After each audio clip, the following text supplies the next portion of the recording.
How you guys doing? This is William Myers from Mantis Outdoors, and today I got a product to bring to you to show to you. We're actually going to be doing some tests on this because this is kind of controversial in my mind. You know, maybe not in yours, but it is in mine, and I'll explain. This is some paracord from Titan Paracord, and kind of get a close-up on that. If you could see that little wire hanging out of there, maybe you can see some of the other stuff too. So this stuff has like jute cordage in it, waxed jute cordage, I think. It has some brass wire, and it has monofilament line in it. It also has the regular 7 strands from a paracord, regular paracord, you know, 7-strand paracord. I would say this may bump it up a little bit in tensile strength. It's probably not 550 cord anymore with all the extra stuff in there. Probably bumped it up a little bit more, probably not that much though. Okay, so here's my deal with this stuff. You know, this isn't the first time that, you know, somebody, a company has put things in paracord, you know, and you know, let me just say, so this is 25 foot. It's what I would call, you know, my ridge line or something like that. And I really don't go into the woods with less than 25 foot hanks of cordage. And then I will probably have another 50 foot hank of paracord or something else. And then, like, as far as bank line goes, I always carry a ton of bank line. You know, I always carry 72, 36, and number 9 bank line. And I carry a lot of the stuff, you know, because I'm using it constantly. So, like I said, about the lowest denomination of cordage that I would carry would be 25 foot. So I'm not gonna cut my cordage in any way to harvest some kind of like fire starter or copper wire, brass wire, fishing line. Plus, what are you gonna do? Cut 5 foot off of your paracord just for some fishing line or something like that? You know, that's what kind of like I'm saying. It's kind of a controversial thing to me. Are you going to destroy your cordage to get to something like snare wire or monofilament line or fire starting, stuff like that? Is it a good ideal? Yes, and it'll be even a better ideal if it survives my test. And let me explain. What I'm going to do is I'm going to take this 25 foot of this stuff and I'm going to throw it out, and I'm going to try to harvest the entire 25 foot of whatever I'm looking at. I'm going to start out with the monofilament line because I think that's going to be the easiest. I'm going to start pulling that monofilament line out. You know, I'm looking, I don't want my cordage to be bunched up. I don't want it to be destroyed in any way. And I want it to be useful after the fact. 25 foot monofilament line could be absolutely very useful in a situation, you know, for fishing and things like that. It could be very useful, you know. I can make hooks and I could attach to that, or the hooks that I carry, maybe I lost the line that I carry, etc., etc., etc. As far as the jute twine that's in here for fire starting goes, again, we're gonna see. I think I'm gonna save that for last. I'm gonna go with the brass wire after that. If the monofilament line comes out okay, I'm gonna go to the brass wire, try to pull that out as well. And then I'm gonna go to the jute cordage because I think that's gonna be the hardest to pull out without damaging this cordage.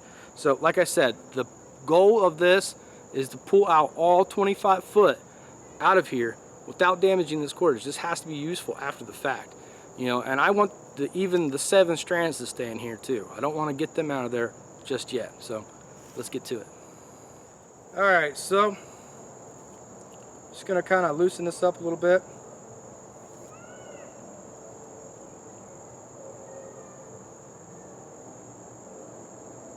And, you know, as far as this product goes, don't get me wrong, I want to like it because it's a very good idea. I just want to make sure that it is feasible and it's going to work the way that it should work. Alright, so let's throw that out. Make sure it's nice and straight. So it's just not.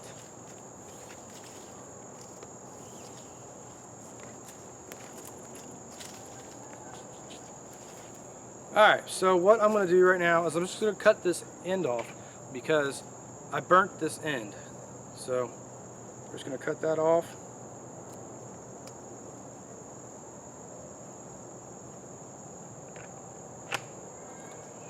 Now what I want to do is find that monofilament line, and as you can see, like I said, has all 7 strands that a normal piece of paracord would. And right there is the monofilament. But right now what I have to do is I have to walk down to the other side of the 25 foot, cut it so everything can come out loose. Okay, so we're ready to start trying to get this out of here. And as you can see right here, this is the monofilament right here.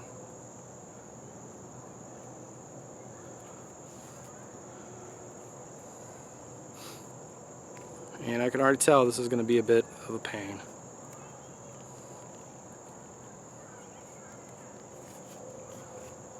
See what's happening to the cordage? You know, I'm thinking something like this, it might be better in a situation that you would just go ahead and take all 7 strands out, everything out of the sheath. But I want to try this first just to see what happens. Yeah, I think this is going to be virtually impossible. So what is going on as I try to pull this fishing line out, it's all just bunching up really bad. I'm not really getting very far with this, and I'm not even going to continue trying to get the whole 25 foot out. I've got maybe a foot out as it is. So plan B, this is still viable for me if I can unsheath all of it. I'll have 7 25 foot strands of small paracord of the inner cordage, and then obviously I'll have the husk of the outer of the paracord itself. So let's go ahead and try that.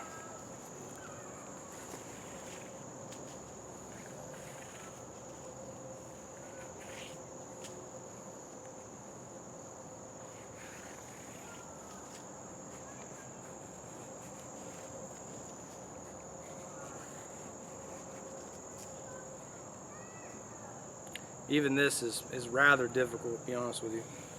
This isn't easy to do. Alright, so I've got about 4.5 feet right now.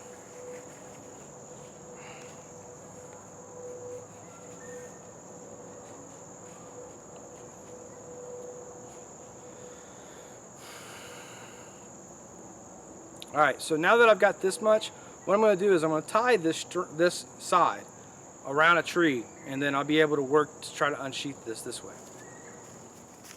Alright, so let's just kind of very simply do this. And I'm kind of curious to see if I'm busting up that brass cordage or that brass wire that's in there. If I'm snapping that the whole time that I'm doing this. We'll see.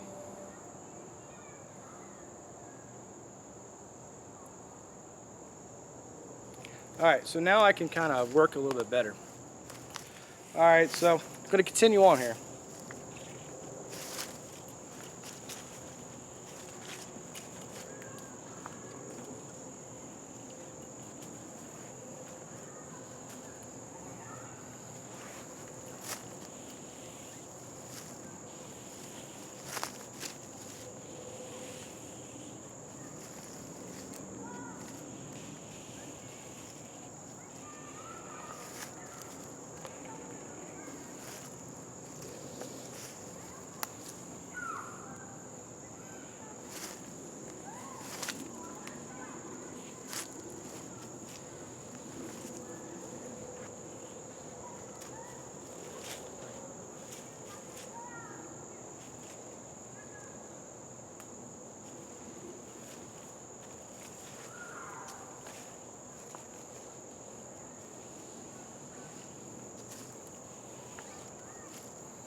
Still have a little ways to go.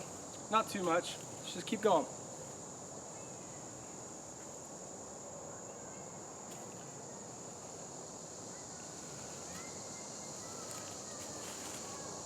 Alright, so let's see if we can pull the end of this. See see what happens when that happens. We do that. Not too tight still yet, so we gotta work it down even more. And just keep going. You know, I'm not opposed to working hard for something in the woods, especially something that's gonna save my butt.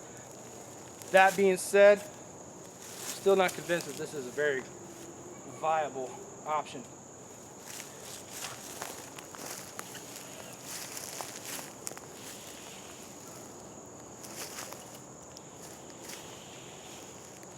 Oh.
Alright, so from right now I can tell you, I'm going to turn the camera around and I am snapping that brass wire. So right away that brass wire is not useful at all to me.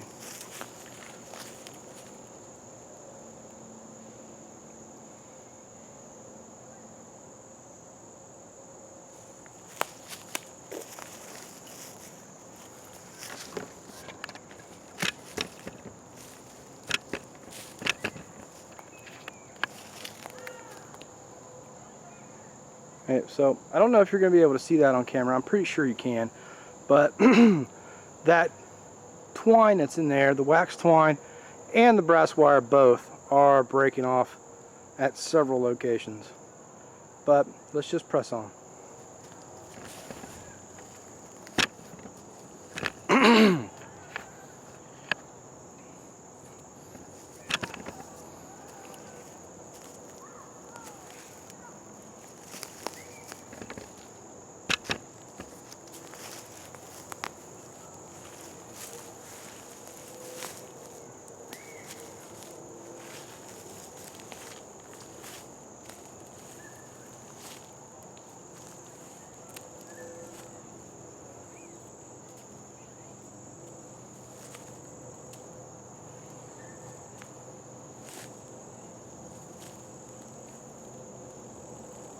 Probably going to be the last pulls here. I think I can unsheath it completely now.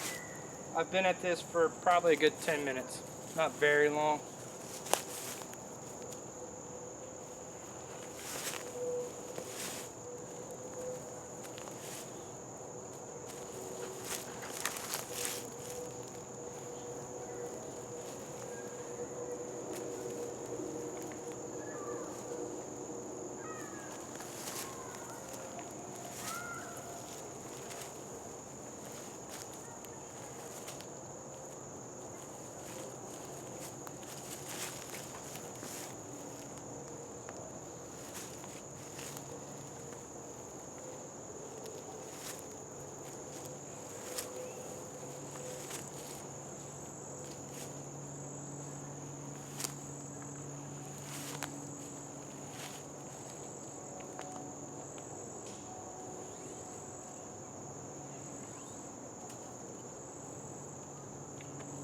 Got it.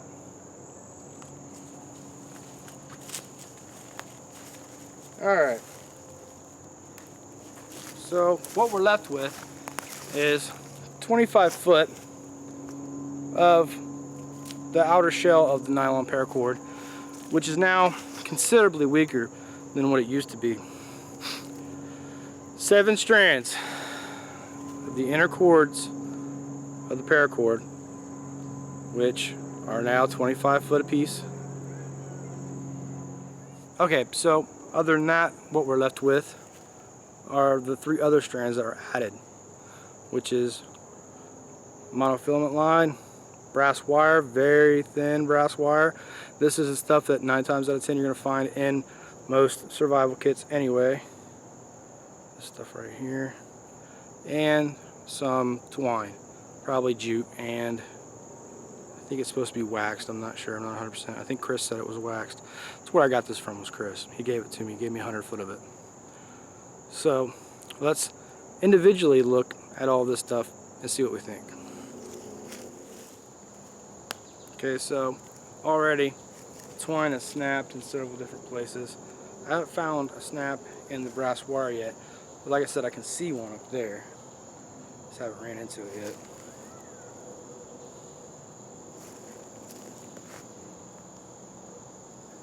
Okay. Stuff's a bit of a mess. So now I have 25 foot of the inner cord getting all tangled and messed up. So it is what it is as far as that goes. You can see we're trying to get this out now. But let's progress and get this stuff out, and then I'll show you. Alright guys, so after about 15-20 minutes I was able to get everything separated, and this really didn't go the way that I wanted it to go.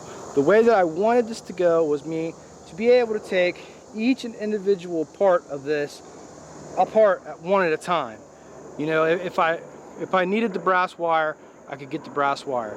If I needed the monofilament line, I could get the monofilament line. So on and so on, 25 foot at a time. I did not want to cut 25 foot of cordage just to harvest, you know, some jute cordage and some brass and some monofilament line. But I mean, it doesn't mean that this stuff is not useful, and it's not like it doesn't cost that much extra than 100 foot of paracord as it is. So, you know, I got 7 strands, 25 foot a piece. You know, that's over 300 foot of cordage. I have 25 foot of the outer skin, if you will, of the paracord itself, which still could probably be used as a ridge line. I'm sure it would take, I mean, obviously it's not going to take as much weight as it used to be able to, but I'm sure it'd be fine as a ridge line as it is now. 25 foot of monofilament line, which will definitely be, you know, I could even make small trot line or something like that out of it, you know. But that's definitely useful. The jute twine, it snapped during the process of unsheathing, and the brass wire snapped in the process as well. I lost the other piece that snapped off though, but I did show it snapped on film. So that's 25 foot of brass wire, and this brass wire, if you look on my channel, I literally just did a video about snare wire, and this is no different. You know, an animal gets caught in your snare wire, he's going to twist, he's going to turn, he's going to snap, he's going to pop, he's going to drag, and he's just going to snap that brass wire just right in two. You know, but same thing as that video. If you've already seen that video, you can take and double it up and make it, you know, 4, 8, 6 times stronger than what it was. But if you take this is 25 foot, and you follow that video, this is only one snare. Now I could make it 4 times as strong. That would work, and I could get 2 snares out of this. But that's 25 foot of brass wire. For me to actually legitimately catch a feisty squirrel or even a rabbit, those things are strong. They're gonna break this stuff. It needs to be doubled up, tripled up, quadrupled up, even 8 times as strong as it is now. And like I said, I just did a video. I'll go ahead and link that in the closer. So what are my thoughts on this Titan stuff, the Titan paracord? You know, it's not a bad idea. You know, we need to be thinking outside the box constantly at all times. You know, and that's what they're doing. They're thinking outside the box, and it is useful. You know, you got to tear down the whole thing. You know, unless you want to cut your paracord. I'm not cutting my paracord no lower than 25 foot 9 times out of 10, because I'm not destroying my ridge line. You know, that's incredibly useful for me. You know, I know I could cut it and then make pole ridge lines. I mean, there's a lot of stuff that I can do. you know, but do I want to? You know, do I want to be able to move my camp quickly? Do I want to be able to set my camp up quickly? You know, so I don't want to cut that paracord. I don't want to section that paracord out. So, you know, this stuff isn't a bad ideal. It's just not perfect. Like I said, it's not that much more than actual real 7-strand paracord is. So, I mean, might as well, it's there if you need it. But, you know, if you want fire making stuff, pack fire making stuff.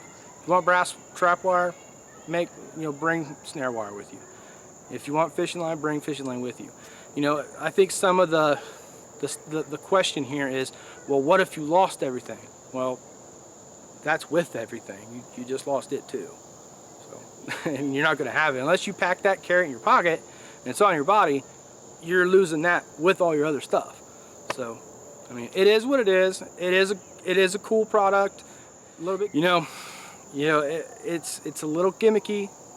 If you like it, absolutely buy it. You know, it's a little bit stronger. It feels just like, I'm kind of stumbling to come up with, you know, I don't want to trash this product because it is pretty cool, but I just think that, you know, it can not be bought and you'd be okay. But, you know, if it's something that you like in this video, you've seen the video and you like it, absolutely. You know, like I said, it doesn't cost that much more than regular paracord does. And it's got other stuff in it. The tensile strength is probably a little bit more too. You know, I don't know what gauge that fishing line is, but it feels like 12-pound test. So that's just more to the paracord. You know, it is what it is. Would I pack it on a regular basis? Sure, why not? It's just regular paracord. I carry paracord, so why not? You know. Alright guys, well, it's been William Myers, Mantis Outdoors. I hope you enjoyed this video. If you did, there's some more of my previous videos that are playing in the screens to my left right now. There's also a subscribe button over there. If you haven't done so, I appreciate it if you subscribe to the channel. To stay up to date with what I'm doing with my school and the YouTube channel, stay posted on the videos that are going to be uploaded. You can go to www.facebook.com/Mantis Outdoors, or you can go to www.mantisoutdoorsllc.com. Liking my videos helps me and my channel out a lot. I appreciate all your views, comments, and support, and hopefully we'll see you out in the woods.